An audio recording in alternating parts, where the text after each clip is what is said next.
probe into the AI-171 crash in Ahmedabad continues. The Supreme Court has issued notices to the Civil Aviation Regulator, DGCA, and the centre.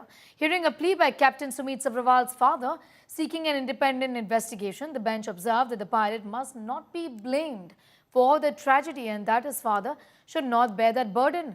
The court extended condolences to the 91-year-old grief-stricken father, noting that the AIIB preliminary report doesn't hold pilots responsible and urged restraint against misreporting.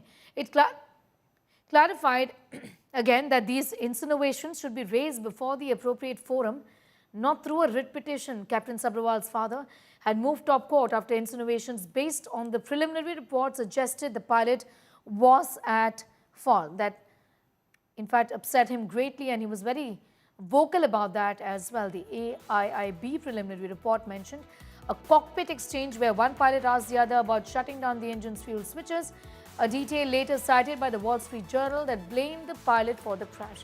I'm going to go straight across to Anisha Mathur for more on that big story that she's tracking. Anisha, you know, the top court has added that in a case like that, a lawsuit should be filed against the press media house in question. Here it is, the Wall Street Journal, instead of the pilots for misreporting. Talk to us about what else has been said by the Apex Court on this. Well, Sneha, this was a comment made by the court as senior advocate Gopal Shankar Narayan, who was appearing for the 91-year-old father of deceased Captain Sabharwal. He argued that there was a story and this impression being put out in public that it was the pilot who was at fault. The court very clearly saying no one in India believes that the pilot is at fault. The preliminary report does not actually say that the pilot was at fault. In fact, the court suggesting that if the family of the pilot has to raise an objection to this reportage, they could sue the Wall Street Journal in an American court instead of filing a writ petition in the Indian court.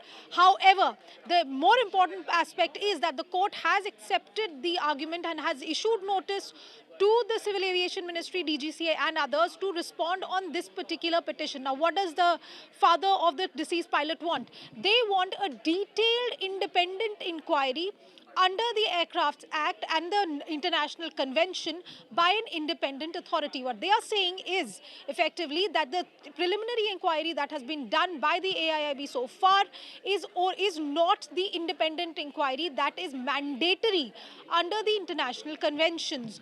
Now, what they are also arguing is that the preliminary report should not have come out in the manner that it did.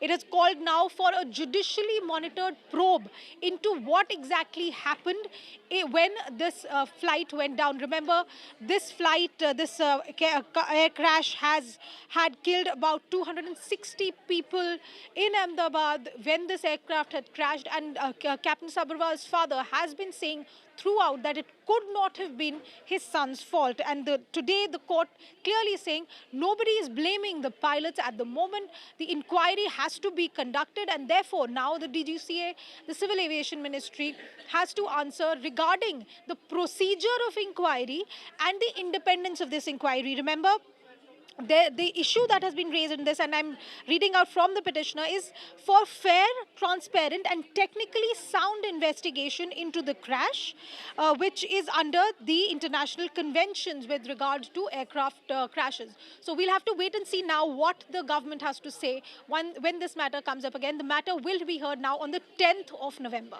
Back to you.